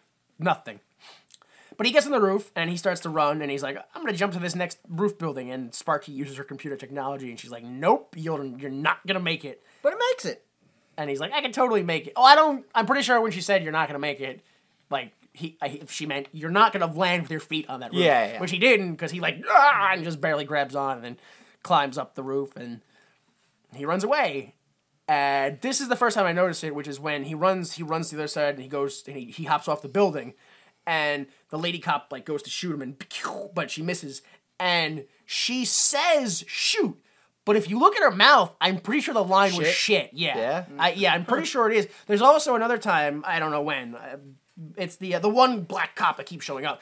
Later on, he goes son of a butt, which is clearly he says son of a bitch. Son of a butt. Yeah, so I guess this movie had a different rating at some point, and they're like, let's just change those. They were like, no, we'll get a much wider audience if we change our rating to...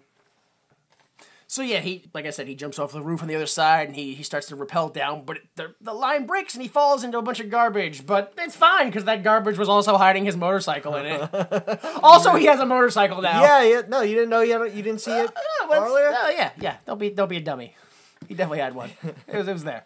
Like, honestly, couldn't they have just shown him, like, earlier riding a different motorcycle so at least we know he rides motorcycles? Let alone, how did he know which pile of garbage his motorcycle was hidden on? What if he has a motorcycle hidden in every pile of garbage? How confident is he in, like, just the laziness of the sanitation department? That he doesn't think eventually they'll come by and go, what do you say we clean up this 6-foot-high pile of garbage bags? Oh my god, there's 30 motorcycles in here. All fitted with super weapons. So yeah, he rides away, and Susan is doing computer stuff and changing lights and telling him where to go, and he just happens to drive past Grandma and Martin. They're like, wow, look at that. He gets to the junkyard, and this is like the total F you to Batman scene. Yeah. The junkyard gate, which is 2 gates that open in the middle, pulls down like a drawbridge. Yep. He drives in. They go over to a big junk pile. It opens up like a garage. He hides in there. Oh, great. The police can't find him. They just give up. Where'd he go? Yeah, this is actually when they says, oh, son of a butt. Son of a butt. Where'd he go? Where'd he go? The Batcave? I would have shot my partner at that point. Yeah. You're useless. See, here is where you can tell how modern comic book movies have really fucking spoiled us. Because now you watch, like, Captain America or Iron Man or Thor, and there's all these clever references to, like, characters that also exist in this universe. This, they're like, oh, the Batcave, blah, blah, which clearly implies that Batman is a fictional character. Yeah, well, I mean... You gonna tell me an average cop knows about the Batcave? Well, I mean, most people, why wouldn't... Oh, yeah, I guess people wouldn't Nobody knows about the Batcave. Yeah, that's true. I don't know. I'm thinking more like fucking 1966 Batman where they go into the office every day and shake Commissioner Gordon's hand and go, what's on the agenda today, officer? Yeah, a little bit like, I wouldn't say a little later, but it's like basically just after the police disperse. They're all like, yeah, we did it. We're so great. And Sparky's like, yeah, but come on. Don't second guess me. Trust my technology. He's like, I couldn't have done it without you, Sparky. And they're like, yeah, we're friends again. And then Uncle Joe says one of the worst things I've ever heard, which is, man, did you see those kids? Looks like they saw that new Jesus. I was like, wow. The new Jesus. The new Jesus, yeah. So we go to Dantastic. Martin is, he's freaking out over Steele, and Burke's like, wow, so where do you think Steele lives? In a neighborhood like yours? Where do you live? What's your neighborhood like? What's your grandma's actual address? Yeah. Let's go to your grandma's house. Yeah, speaking of grandma, we go to a bodega, and I think it's a bodega, and she sees a news report about a very tall, very polite, very black man, and she goes, that's my grandson in a metal suit. Yeah, clearly. Really, it's a 7'1" Black guy. He's the only guy. The only guy in all of LA. Only one. Never mind, like Manute Bol or Kareem Abdul-Jabbar. Nope. Definitely this one guy. That's the twist. To be fair, I mean, when they said a tall black guy, she was like, oh, and they said he was so polite, and she went, oh, because I'd beat him to death if he wasn't. Yeah. So at the park, we're in the park now, and the eye patch thug, who isn't that other kid from the beginning because he's dead now. This is Ray J. No. I hate all of you. Yeah, I don't think I ever learned the eye patch thug's name. So this was the kid who was running Patchy. the train? Huh? Patchy. Patchy? Yeah, that's his name. No, that's the kid who died. You all suck. Yeah, he meets Burke in the park to tell him the plan, and he gives him a turkey dog, and he's like, so what do you know about Steel? And he's like, well, he's just a tin man on steroids. He's nobody. And Burke is like, well, take it down a notch.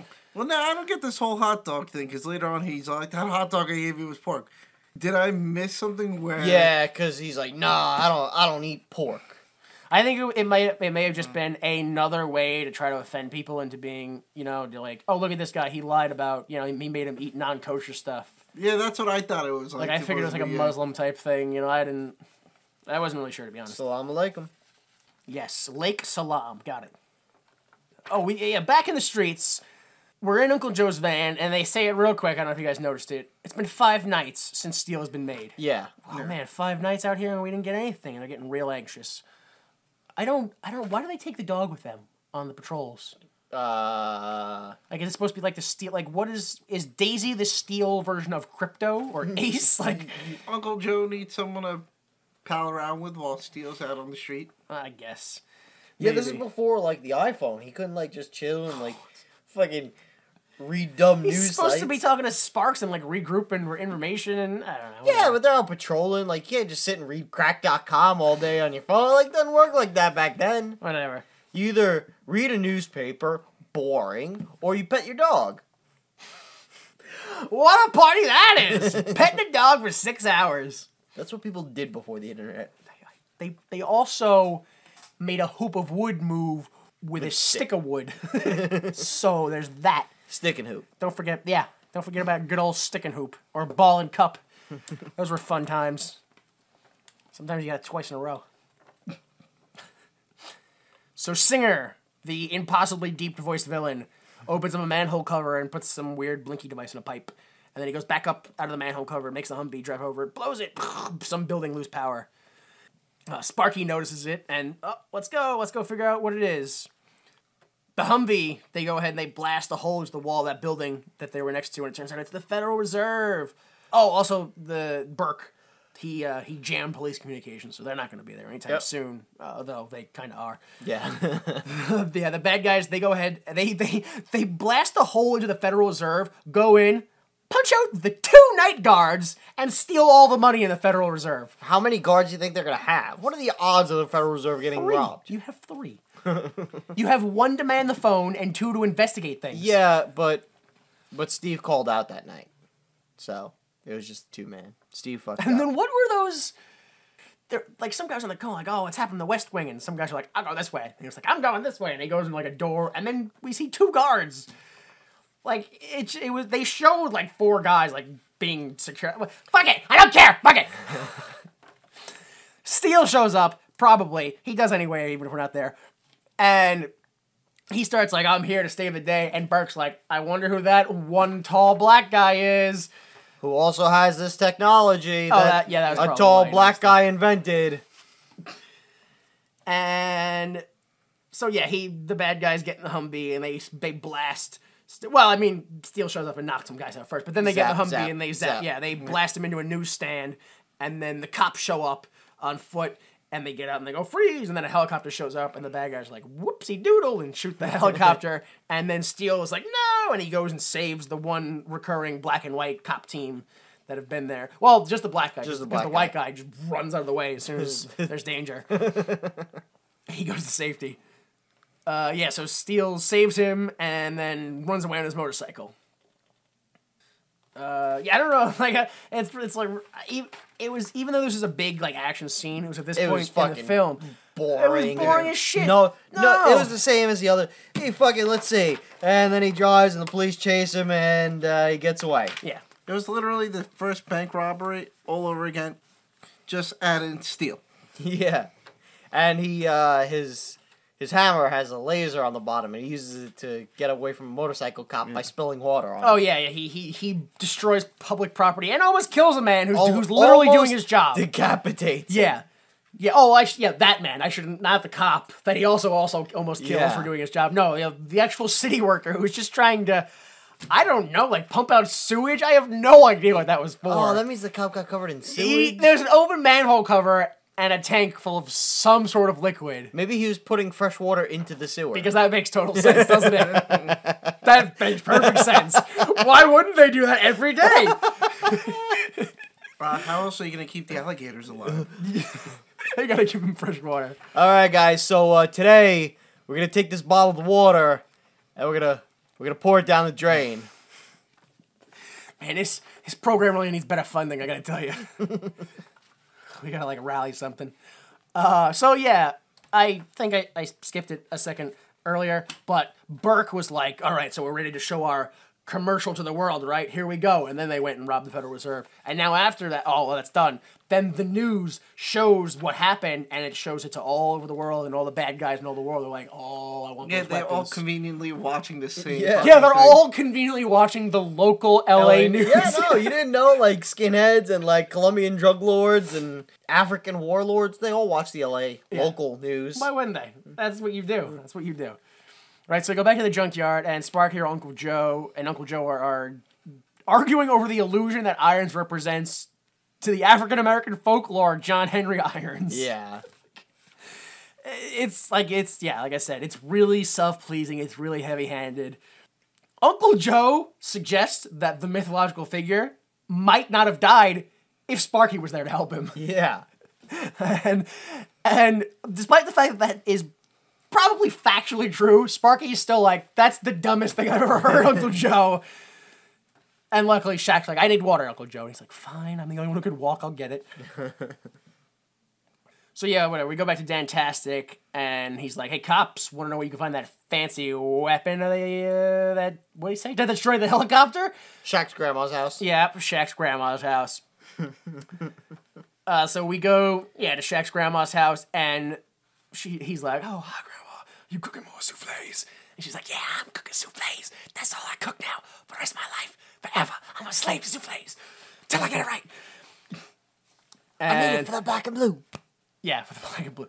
And so she's like, "Listen, you heard about that Steel character?" And he's like, "No, what is a Steel?" And she's like, "Shut up. Tell me the truth.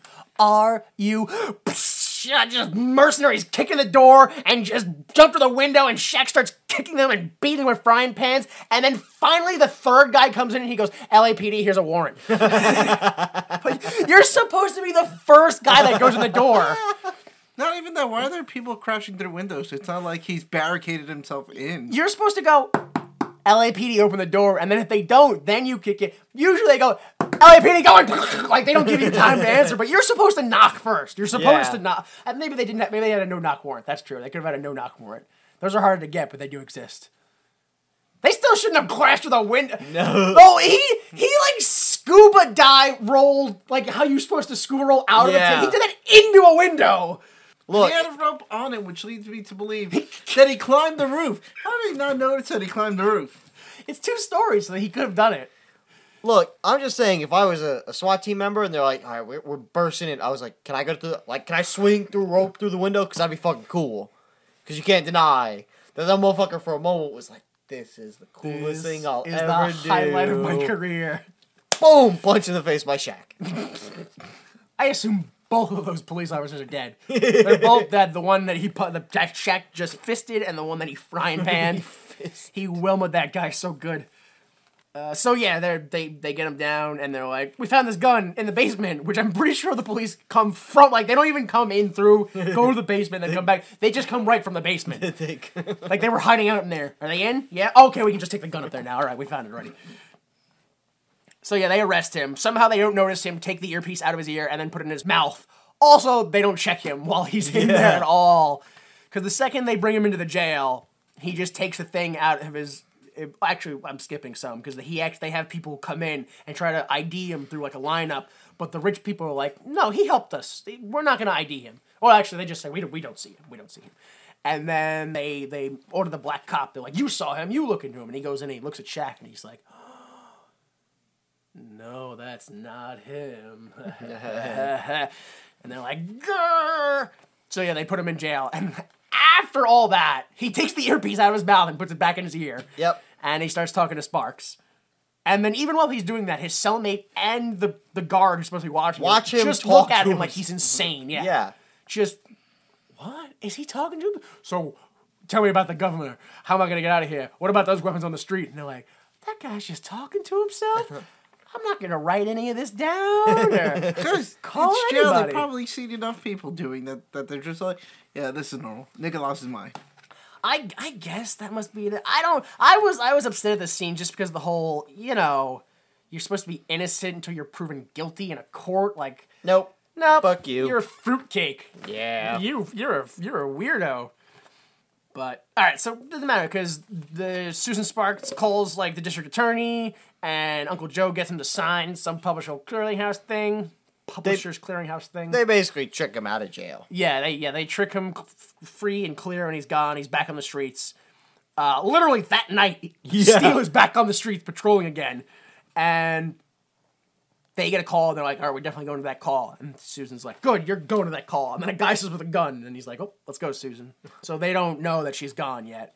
Which is fine, because they're going to the place that she's being held hostage at in the future. Yep. That's like, they go, listen, you gotta go to this place. All right, good, we'll go there, good. Ha, I've caught you. Let's take you to the one place they're going. So yeah, they arrive at the warehouse, and they use their sonic stuff to confuse people and whatever, and they break in, and Steele gets distracted, and he gets blasted into the main room, and it turns out in the main room that Burke is there selling the guns, or pitching the guns, or even like selling them. He's pitching the guns to the world leaders, trying to get them to buy them. But they're not really going to buy them, they're going to kind of lease them, because they all need firmware updates and, like, special battery recharges. Yeah. I mean, we have rechargeable batteries, but they don't really hold the charge too well, so you got to buy new batteries all the time. Maybe this special adapter, otherwise it doesn't fit in a regular 12-volt. Mm-hmm. Also, warranty, just cuz. Yeah. Yeah, so he's trying to get them to buy everything, and Big Willie's like, yeah, we did it. And Burke's like, well, he's dead now. And then the Eye Patch crew gang, the Marks, they show up, and he's like, yeah, you guys are rats, and he shoots them, but they don't die. No, he shoots Eye Patch. Yeah, but he still lives too. Yeah, and he's fine. I don't know what he shot him with.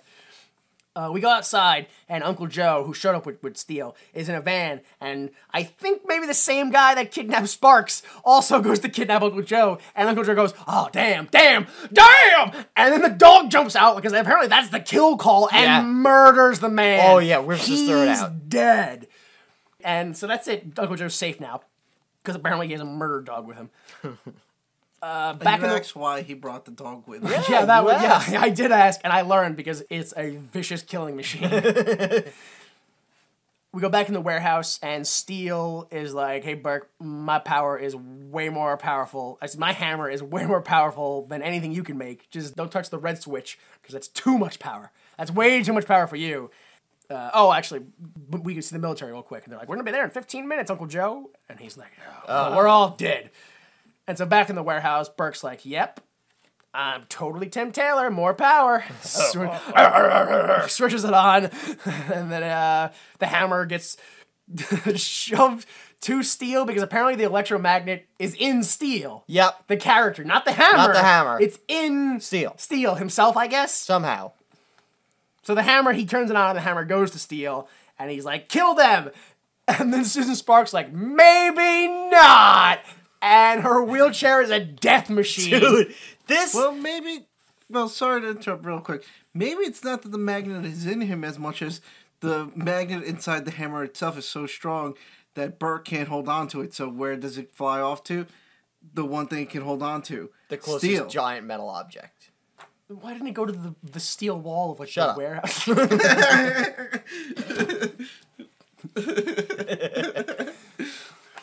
So this is the scene that I think makes the whole movie worth it. Boop, boop, boop, activate death chair, and she just spins in a circle as lasers shoot out. Because Johnny Five is alive. Yes! Oh Oh my god. I don't know if you noticed it. I did, so I had to pause it and see exactly what it said. But while she's spinning, I noticed there's something on the back of her wheelchair. It's a bumper sticker that says "I break for animals." Yeah. Yeah, she's just hurling things in every direction. I think she starts a fire. No, look, at some point, she shoots and she's like, all right, I'm out of here. And I totally expected, like, her to, like, fly out of the roof with rocket boosters. No, it was just forward out of a hole. She just, Yeah. I was like, oh, that was... After the guns? Like, no. You don't open with the guns. Yeah, right? You've already given away the best part. Yeah. Now there's more to, like, all right, whatever. So now there's a huge fire, right? A steel blasts a hole in the wall, tells everybody to leave. They do. Burke shows up. He tells all of the Marks. the marks to leave. Which, why? They're criminals and they're gang members. Oh, but they're innocents compared to what's going on here, I guess. It's awful. Go back to terrorizing fucking our local town, you awful hoodlums. Corrupting our youth and Yeah. shit. No. You're good. Free to go. Run free. Run to the field out there. But Burke, he shows up again, and guess what? Another hostage. Yeah. He has Martin this time. Don't know how he got Martin, but he has him. Luckily, Uncle Joe has a gun now. Yep. And he like aims like through the Humvee, and he shoots just at Burke, and that distracts him and allows Martin to run. And then everyone runs because Burke is just he doesn't know where to shoot. He's too confused. He doesn't know where to shoot anymore. And everyone makes it out. They all run. Steele and Martin they just go, let's just hide in this one room for some reason. And they jump into a room. Luckily, Singer is right there. Yeah. And he goes, let me just throw this grenade in and put the bar down. Boom. They're trapped in there. Then comes the big dramatic, oh no, what's this grenade? How are we going to get rid of it? Quick, Steele, you have to free throw shoot it out of that hole in the wall. I feel like the grenade would have exploded Dude. before that whole I don't little know, bit like, don't ended. most grenades have like a 5-second timer? Like, That's what I'm saying. Like, as long as it took them, they were like, oh, it's a dud, we're fine. Like, it took them so long. Because, like, oh no, it's a grenade on the ground. Uh-oh, what are we going to do? I don't know, what do you think we should do? We should get rid of it. But how can we get rid of it? Well, there's a hole up there. Why don't you free throw it? I'm not really good at free throws. Maybe you can free throw it. no, you have to free throw it. I'll teach you how to free throw right now. Yeah. Bend your knees and you follow. It was, oh man. It was 15 seconds. At least. Minimum of 15 seconds. Probably closer to 30. Of a live grenade at their feet and them casually discussing what to do with it. Yes. He shoots it. It makes it out of the hole. Singer's out there. He proves that the deep voice thing was totally an act. Yeah. Because he goes, oh! And lets out this really weird high-pitched scream. Dies. Blows up. The grenade also blows the door off the wall, and they just freely walk out of the room. Here's what I was confused about, right? If you look at the layout of the room, right? Let's say the door's on the north side. Yeah. The hole was on the west side. So when they threw it out, it somehow landed next to Singer, who was right outside the door on the north side. It was... Yeah. It, like, the fell logistics. through a gutter, like, mouse trap. You didn't know that one of his special powers was the same weapon from the video game Portal? He makes portals wherever he wants. Yeah, he just opens up... Sure, That why was- not? Remember when he said, when he first gets the gun, he goes, what, forward is Sonic? Backwards portals. Oh. Alright, so there's a hole in the wall, they get out, right? Alright, we're free, let's leave. Oh, no, because Burke is back, and he's like, I never got to show you the super version of the gun that I have on the Humvee, and he goes to blast it. Unfortunately, it just bounces clean off Steel. Not only does it bounce clean off Steel, but it literally bounces off. Steel doesn't move. He's just like, oh, that was weird. And then it launches Burke into a pillar that takes out a platform that had nothing but flaming cargo on it. If you listen, you actually hear him go, poof, poof, oh Yeah. and like just get crushed. Yeah. Which, if it was his ultimate power laser, why didn't it just like blow him up? Or no, he was fine to the point where he was conscious and aware that all that shit was. Oh no. Yeah, I don't, which is fine because the only thing I wanted to see from like the first action scene was like, I don't care about this film. I literally all I want to see is Burke get his comeuppance through a backfire of his own invention. I didn't want Steel to beat him. I wanted his inventions to backfire and cause him trouble. Here's my issue with that. Earlier, when the gang's robbing the Federal Reserve, don't they hit him with the same gun and he flies? It wasn't No, the they- souped up. They, No, it did. No, the lasers bounce off of him. The sonic gun fucks him up. Yeah, but no, because yes, But yeah, for- no, because when he's there, they sonic blast him, And he falls into this newsstand. Yeah. At the end, they use Sonic again. No, they don't. It's a super laser. No, I'm pretty sure it was I'm a almost Sonic. positive it was Sonic because that was the whole big thing. He said you didn't see this the maximum power Sonic gun. And Then fuck this movie, okay? I guess whatever weird CGI they used wasn't clear enough Yeah. to indicate whether maybe it was both. Maybe it was Laser Sonic. Oh. Maybe it was maximum power. It was both. That wouldn't make sense. There was a Sonic and a Yeah. laser, so a Sonic laser. Then why didn't he get vaporized? That just raises further questions. Whatever. So it's like it's so close to being done, but also it's not at all. It's not really at all. Burke is dead. Sparky luckily helps a recently blind Uncle Joe to move out of the way just to Steel drives a Humvee through a wall right Yeah. where they're standing. Like, Yeah. it was clear Dead. luck that they moved out of the way, right? They almost got punched by the tire. tire like again? in fucking All right, I think Transformers. that's too many callbacks to our own shit, I think. I'm getting sick of it now. Steel comes out of the Humvee with Martin, and Martin is freaking out. I can't believe it. You know, Johnny's my own brother. We haven't mentioned that, but the man's name is John Henry Irons. Everybody calls him fucking Johnny. John Henry Steel? That's not a Johnny. That's not like Clark Kent. Superman. Imagine if people went, hey, how's it going, Clarky? Yeah. Like, you'd be like, let me fist you to death right now. I'm Superman. I'll just fucking look at you and your head will melt. Don't you fucking Don't you, Clarky. Stevie. Stevie Kent. You call him Steven. So yeah, he's freaking out. He's like, "Oh, I could be your Robin. I'll be." This is something I did not get, which is I'll be the Dre to your Snoop. No, I think you'll be Dre and I'll be Snoop. No, I was pretty sure he said. Then that makes no sense That's at all. why I wrote it down. It didn't make any sense to me at all. Whatever. Yeah, he's just like, I'll do whatever you want. I'll be your Robin. It'll be great. And he's like, you want to do something? Don't tell Grandma. And they leave. I'm just like, what? Like, it's kind of like a less. I know that it's not really like it's hard to do when you transition from animals to metal because Batman, he's a man bat, but Robin is just to symbolize Robin. So what would be the lesser form of steel? Like, because his sidekick couldn't be titanium. It has to be like copper. Like what? Is steel and copper. Steel and onyx are Yeah. coming to save the day. Like some less like steel and like graphite Stone. and like shit. Something like that. The Rock. Oh, The Rock. It would be The Rock. Oh, okay. There you go. Dwayne Johnson. Yeah. That'd be the spin-off. He'd get kryptonite, he'd turn evil. I'm not The Rock anymore. I'm Dwayne Johnson. No, he's gonna be Black Adam. So that's it. Movie's over, right? Yeah, the villains who are buying the weapons, they get caught.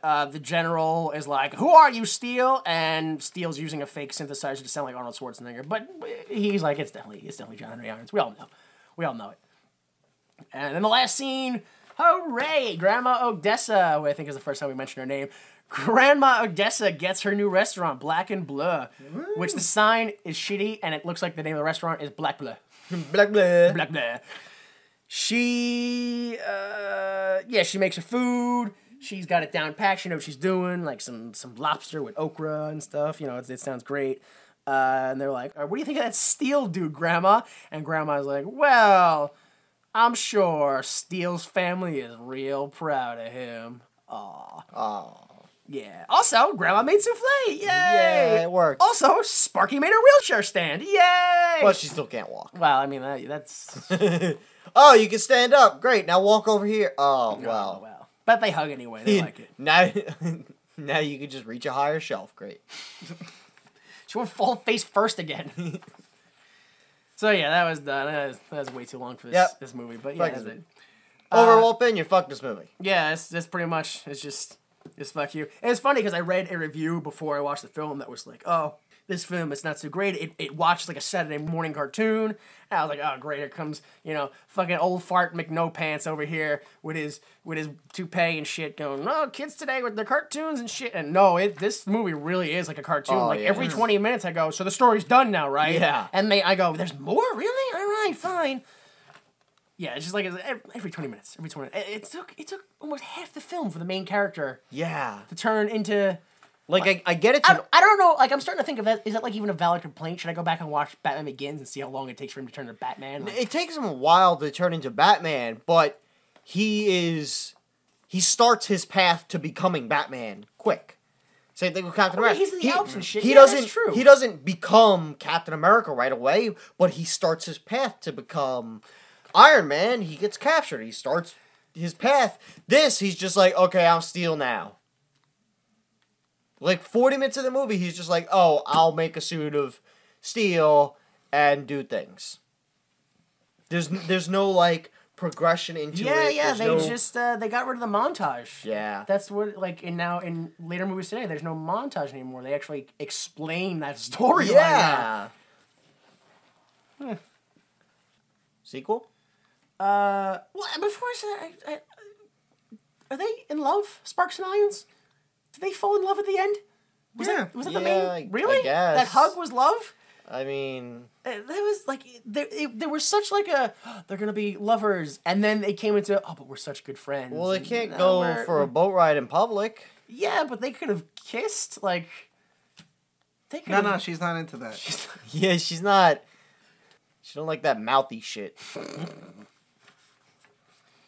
Alright, yeah, sequel. Would you make one? No? No. Why? Add him to the Batman vs. Superman movie coming out. No, don't do it. Yeah, no, I don't do that at No, all. I actually, I like Batfleck. Like, I'm sold based on the latest trailer. Yeah, no, I mean, it seems pretty good. It doesn't seem like it's going to be absolute awfulness, so I have no problem with it. All right, so we did not like this film. Nope. You guys didn't hate it, though. Wasn't that bad? It was just fucking... The problem is, like, superhero movies have gotten so fucking good that now you watch anything from the 90s and you're just like, Yeah, everything in the 90s had a real, like, Christian kiddie feel, like a... Like, even... I went back and I watched the 89 Batman. It's on Netflix, so I was like, oh, fuck it, I'll put it on, I'll watch this. And even that, I was just like, this is fucking...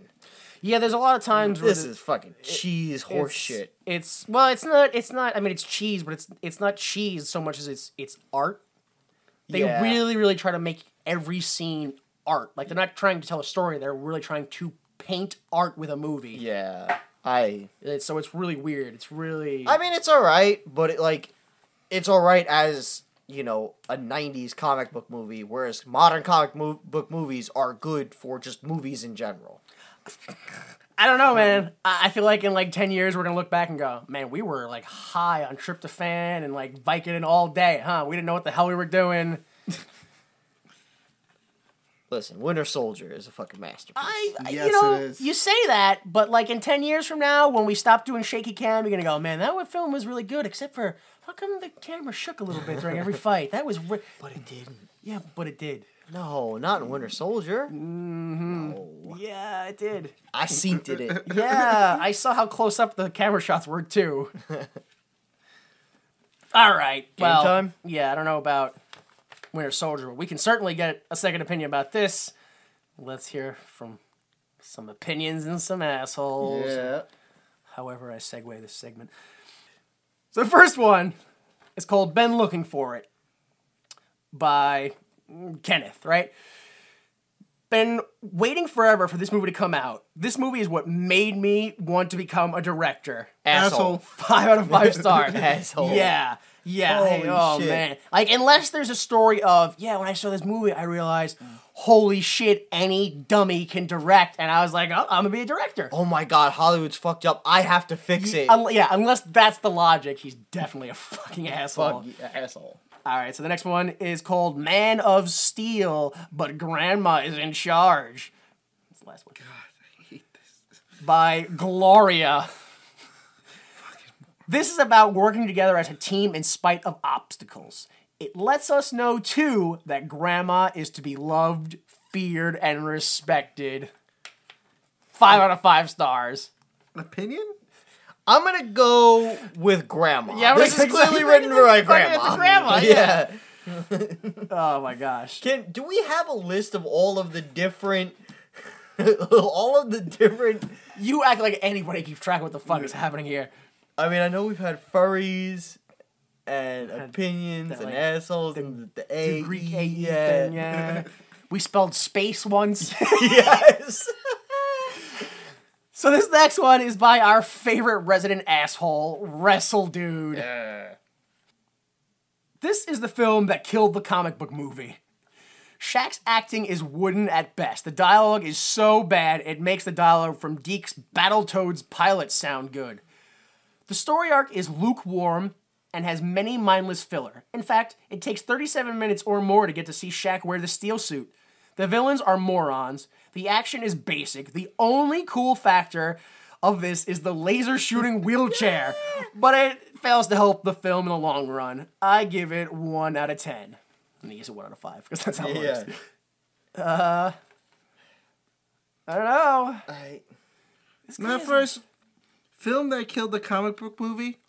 What comic book movies were out around that time that this film killed? The Batman movie. 97. So the Batman movie. Yeah, the Batman movie. Yeah, I mean, the Superman movies were like, you know, They were far enough before this. this. This is the time I think when they were doing the Superman movie, the Nick Cage Superman movie that tanked. Yeah, that's probably around this time. Okay. Jumping ahead a little bit, but the movie we're gonna do next is a '94 Fantastic Four film, so that's around the same time. I mean, that's before this, but I'm sure it didn't fucking help. I don't know. So I don't know. We have to give this guy like a his own thing. I don't even know. Like a Just a check. Sure. Check. Check. Let me ask you this. Check plus check minus. I was going to say, do you agree with him or you disagree with him? I mean, Yeah, kind of so check plus. Yeah, We're gonna check plus. plus. Check plus. Pass, fail. D for degree.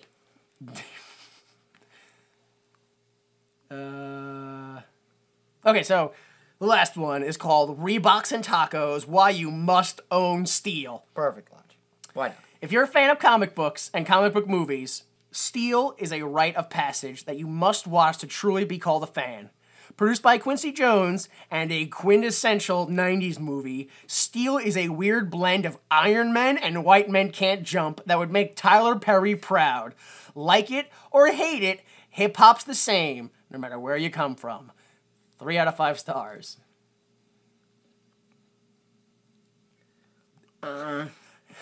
He's not even on topic enough for me to consider him an asshole. I think this guy might be schizophrenic. Shaq. That's Shaq. That's Shaq. All right. So we spelled SAG with a check plus. SAG check plus. Good job. Screen Actors Guild Award goes to The check plus of Shaquille O'Neal. Yeah. yeah.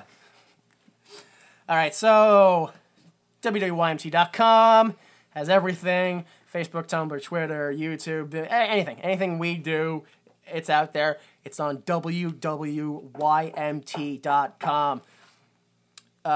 You can go to www.ymt.libsyn.com if you want to download episodes. You could also do it on iTunes. It's really easy to do on iTunes. Victory Pro Wrestling. What's going on? July 25th is the next one. I don't know what's after that. But July 25th will be VFW Hall in Center Reach. We've got the big cage match, Conflux versus the Church of Tibbs, and Kai Katana. Should come check it out. VFW Hall in Center Reach. Because, you know... The way you said Kai Katana made it sound like he died. Like, you were like, and Kai Katana... He won't be there. He's deceased recently. Oh, we're gonna fuck him up. We're gonna kill him. He's caught in a tornado. Yeah. We're gonna put him through the cage somehow. Through the cage. Through like force him through it like a cartoon character. Yeah.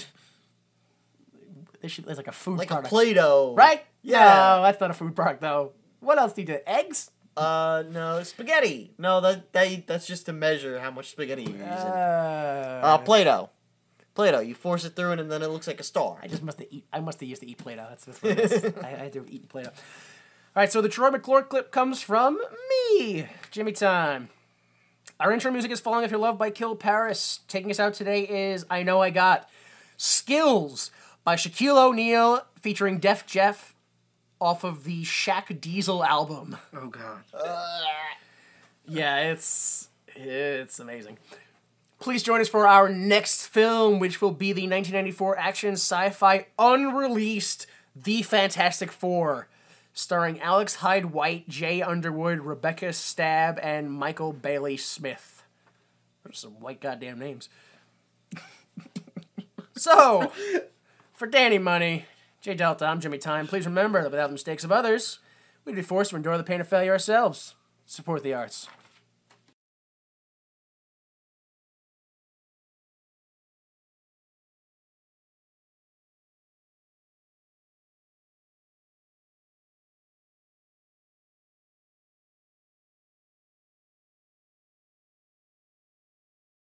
Preceding recording is for entertainment purposes only, and the views expressed in this podcast do not necessarily represent the views of Why Would You Make This, its owners, employees, or associates.